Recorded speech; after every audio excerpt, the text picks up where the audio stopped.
It's a sunny afternoon. You're walking through the beautiful English countryside when you notice a ruined building behind two groups of horse chestnut trees. You walk over to investigate and realise that it's the ruin of an old abbey. You explore the stones and gaze in amazement as you can see the original medieval tiles that still show the patterns created by the monks.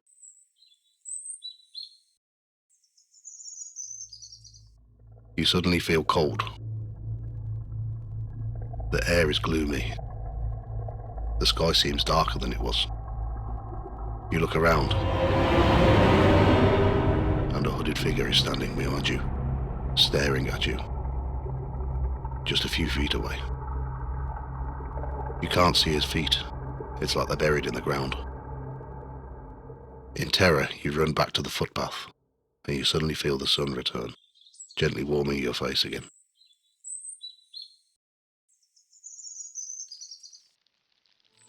You have just seen the ghost of a monk at Bordesley Abbey in Redditch, Worcestershire. Welcome to Ghost Tales by the Fireside. I am Clem Dalloway, and I'll be telling you the history and hauntings of the ruins of Bordesley Abbey, a medieval settlement that is now preserved for all to see.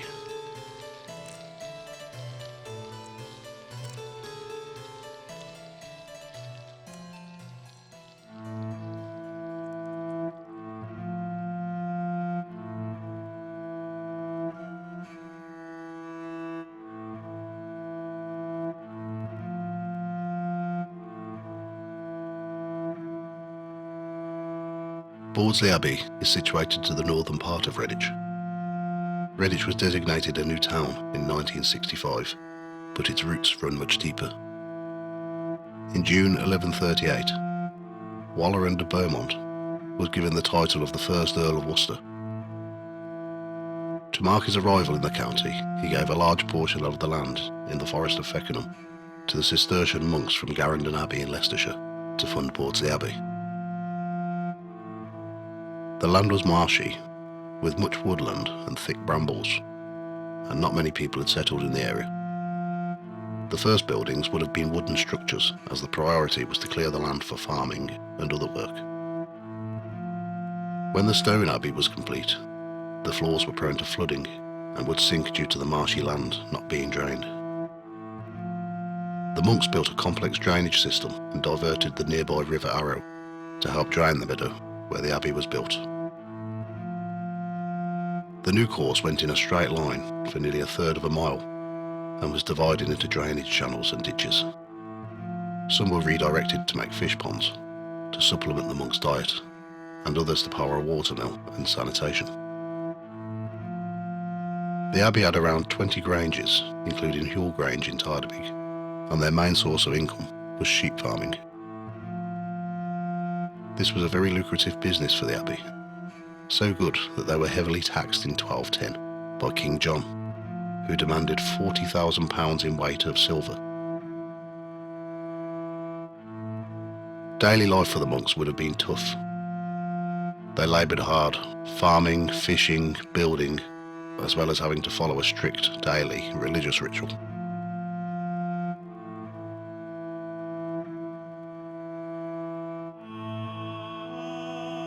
At 2 a.m. was matins, when the monks would meditate in the chapel, along with time for reading and prayer. Between 3 and 5 a.m. was time for meditation and private prayers in the church. At 5 a.m, lauds were sung in the church.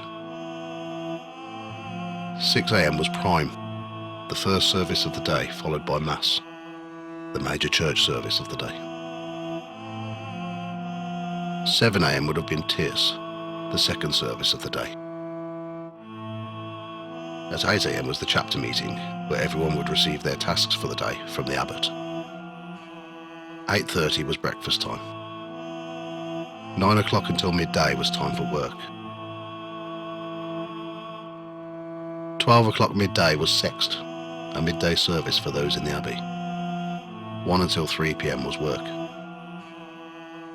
3 p.m. was nuns, a service for those in the abbey. 4 p.m. was time for the main meal of the day, which was eaten in silence. At 5 p.m. vespers were sung in the church, 5:30 was recreation time. At 6 p.m. was Compline, the last service of the day. And between 7 p.m. and 1 a.m. was the Great Silence, finally time to sleep.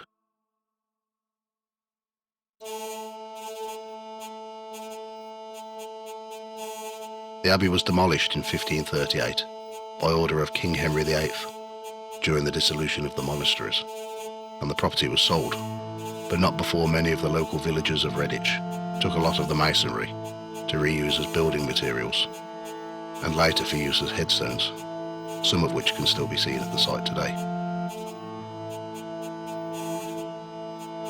In 1315, Guy de Beauchamp, the 10th Earl of Warwick, was buried at Bordesley Abbey. He was known as the Black Dog of Arden due to his swarthy appearance, a nickname given by his enemy, a favourite of King Edward II, Piers Gaveston, who was executed by Guy de Beauchamp. In March 1864, James M. Woodward conducted an excavation of Bordesley Abbey. He found a stone coffin that contained human remains, in which he claimed to be the remains of Guy de Beauchamp. Whilst working late one night, Woodward believed that he saw the ghost of Guy de Beauchamp at his grave in the form of a black dog. During the time of the Black Death in 1332, there were 34 monks, 1 novice, 10 conversi, and 17 serving men at the abbey. The abbey must have been hit hard by the pandemic, as by 1381 the number of monks was reduced to just 14 with 1 abbot.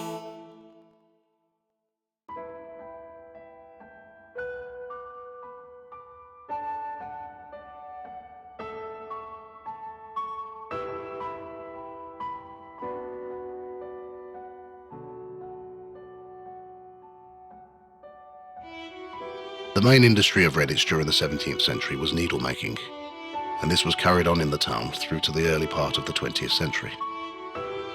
The needle factories were harsh, dangerous places to work.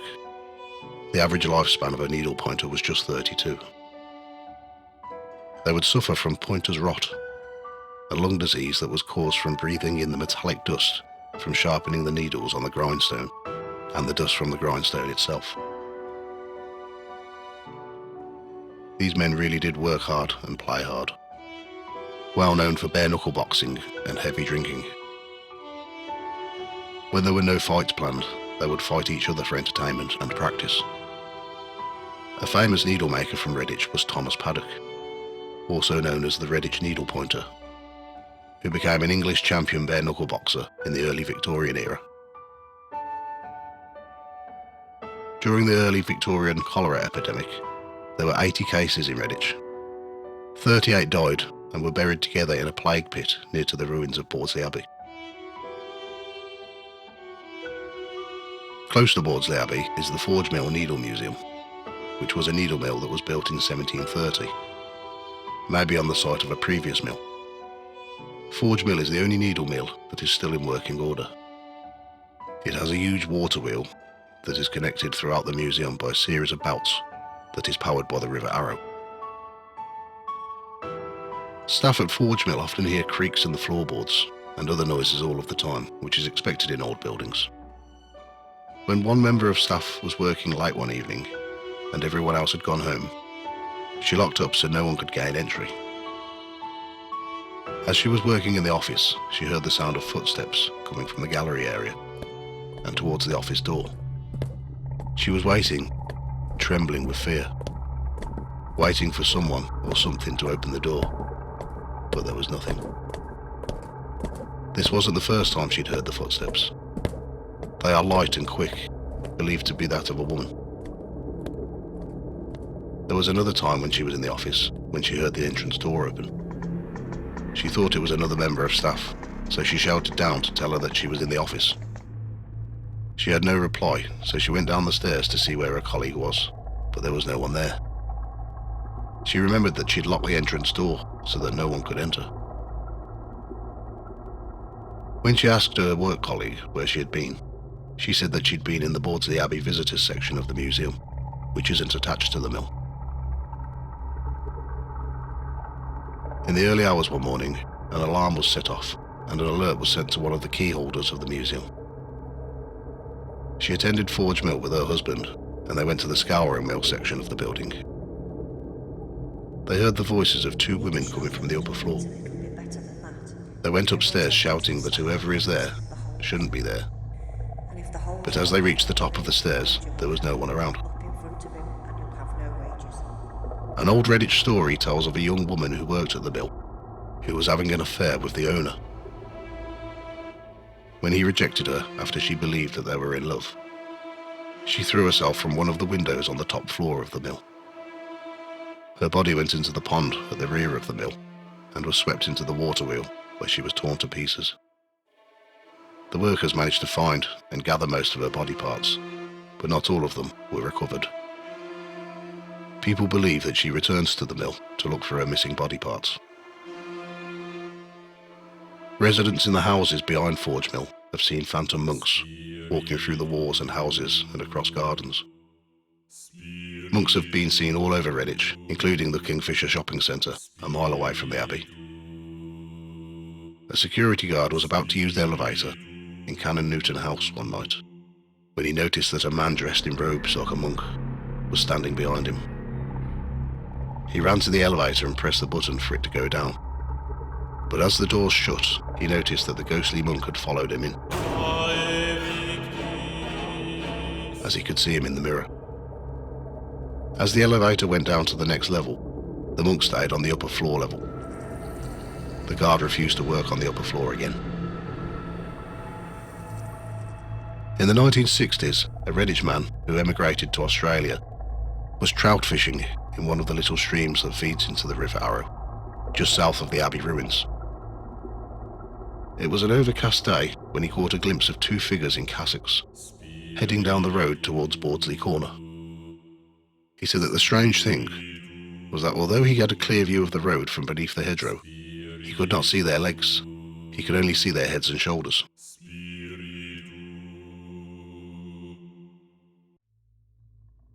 A man walking his dog early in the morning in 2004 noticed that a large branch had fallen from one of the horse chestnut trees, and a man was cutting it up with a chainsaw.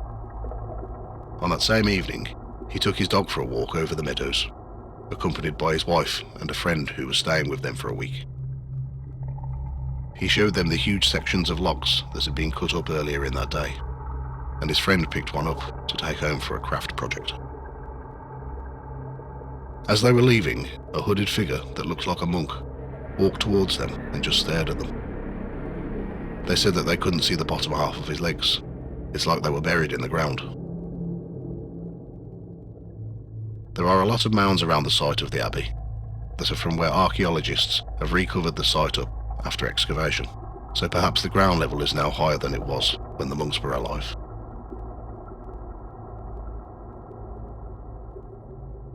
Monks aren't the only ghosts that have been seen around the area. Around 1992, a local man and his friend took his dog for a walk around the meadows. They noticed a man with a dog walking towards them near the brick bridge that is over the stream. He was an old man wearing a hat. He approached them and said hello.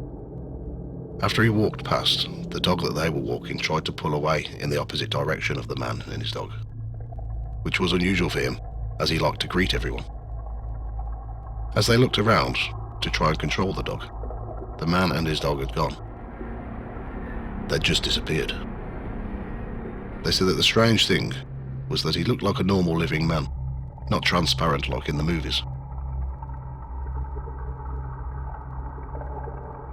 At the entrance to Bordesley Abbey was St Stephen's Chapel, which was a place of worship for the people of Redditch. One evening, a man taking a walk around the meadows was walking towards the old chapel area. As he walked past the ruins, he noticed a white figure on the nearby hill. It looked like it was gliding down the hill. As it got nearer, he noticed that it looked like a woman with long dark hair in a white dress.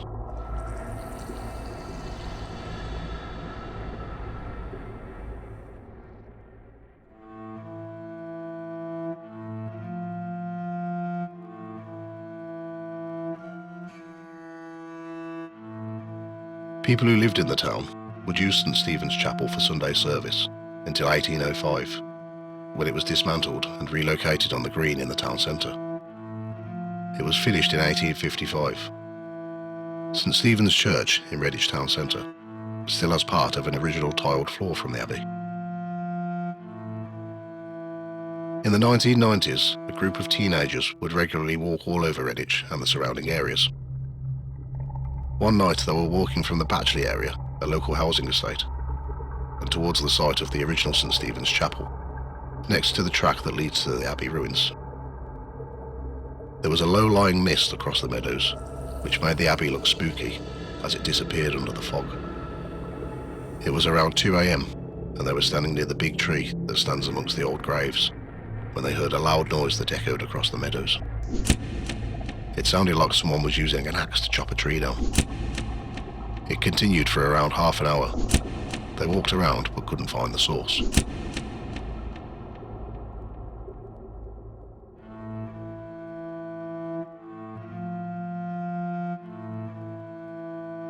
Redditch gained its name from the small stream that flows from the Bordesley Brook.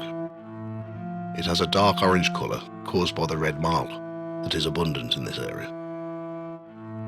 Redditch grew up around Bordesley Abbey and would have been known as Rubio Fossato, Latin meaning red dyke. Evidence of an abandoned medieval village lies nearby that may have been part of the original Redditch village. In 2007, a group of paranormal researchers conducted an EVP experiment around different areas of the Abbey Meadows. EVP stands for Electronic Voice Phenomenon, and is believed to be recordings of spirit voices or noises caused by spirits that are recorded but only heard on playback and not heard at the time. The following sounds are the EVPs that were recorded. The first EVP was recorded near to the Abbey ruins. It's not that same time. It's not that same time. It's not that same time.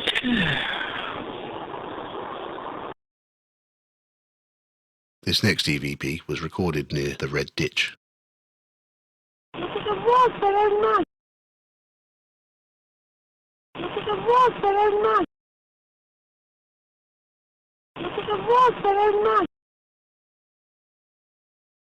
The third EVP was recorded on the car park next to the St Stephen's Chapel graves.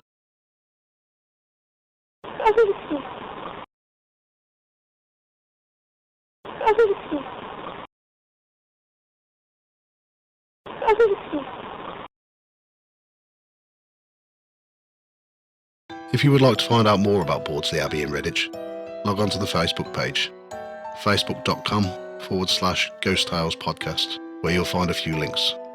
You can also find us on Instagram, instagram.com/Ghost Tales Podcast. This podcast will be out monthly and is available on most podcast platforms. All music, research, writing, production, art and sound effects are all my own work.